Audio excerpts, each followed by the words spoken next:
Bonjour à tous, je suis extrêmement contente de vous retrouver aujourd'hui pour cette nouvelle vidéo et je vais vous proposer une vidéo que j'avais déjà faite sur ma chaîne. Elle avait fait fureur quand elle est sortie et il s'agit de la manière dont j'annote mes livres. Comme vous avez déjà pu le voir dans certaines vidéos, j'ai déjà montré des livres qui ont été annotés.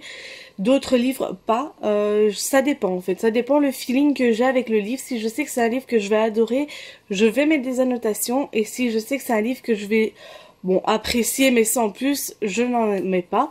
Donc voilà, je vous laisse tout de suite avec la vidéo.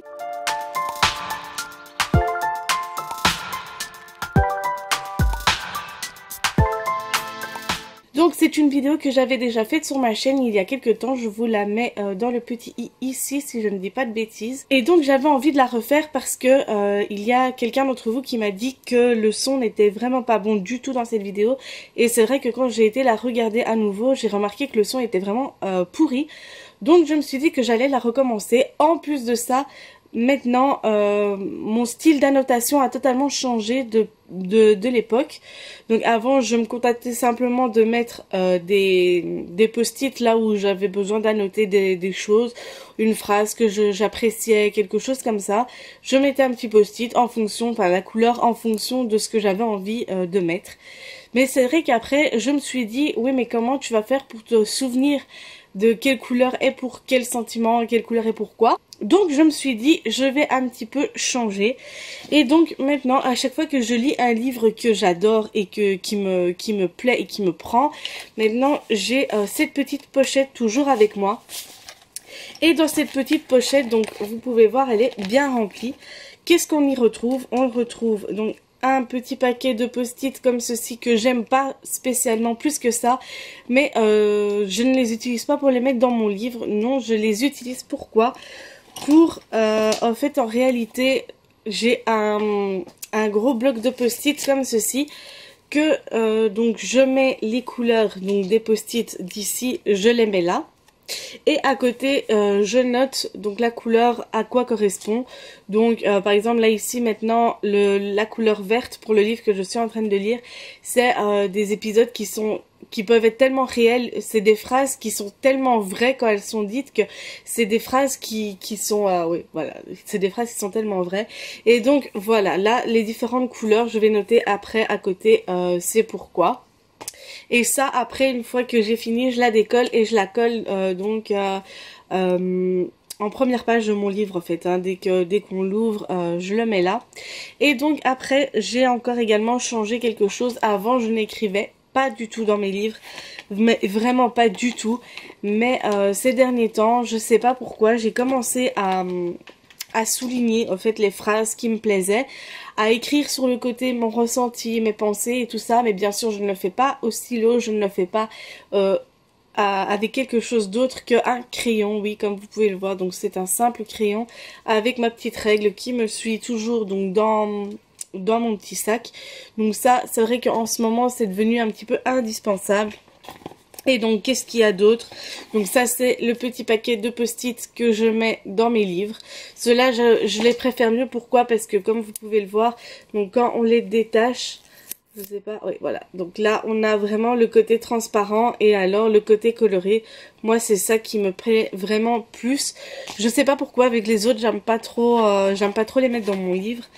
Et alors donc pour terminer, donc on a le stylo avec lequel j'utilise pour noter donc sur les grands post-it. Et alors on a bien sûr une gomme et un petit taille crayon. Donc ça c'est tout ce qu'on peut retrouver donc dans cette petite pochette ici. Et qui me suit toujours maintenant à chaque fois que je lis un livre qui m'intéresse ou que j'ai envie de garder certains souvenirs de ce livre. Donc comme ici vous pouvez voir, donc ça c'est un museau. Et alors donc ça c'est les annotations que je faisais au départ. Je vais en prendre une au hasard ici et comme vous pouvez le voir, donc là je ne soulignais pas encore. Là j'ai simplement mis le post-it à la hauteur de la phrase que je voulais garder. Mais maintenant vous dire sans relire totalement le livre, vous dire quelle couleur correspond à quoi, ça je ne saurais plus vous dire. Donc c'est pour ça que après j'ai un petit peu changé de méthode. Par contre, j'ai trouvé un livre que je fais avec la nouvelle méthode et il s'agit d'un dernier livre que j'ai lu, donc c'est Harlan Coben, L'inconnu de la forêt. Je vous en avais déjà parlé dans d'autres vidéos. Là aussi, comme vous pouvez le voir, il est pas mal annoté. Donc comme vous pouvez vraiment le voir, j'ai mis pas mal de post-it.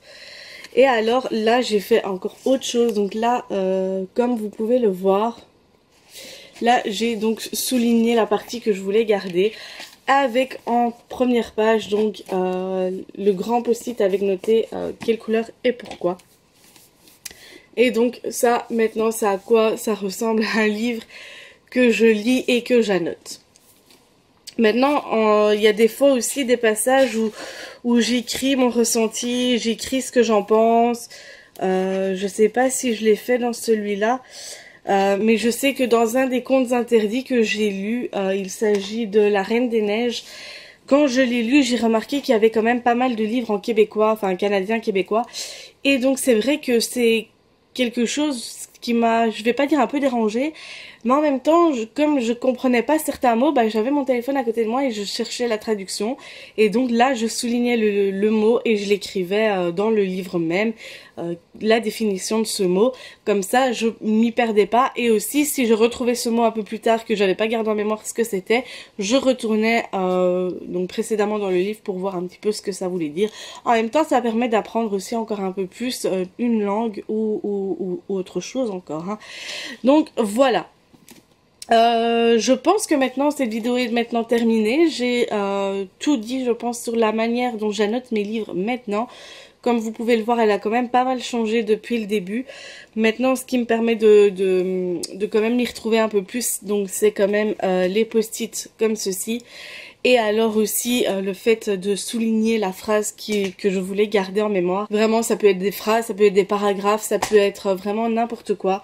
Et c'est vraiment quelque chose qui me tenait, qui me tient à cœur. Donc ouais, voilà, en fait ici on peut voir.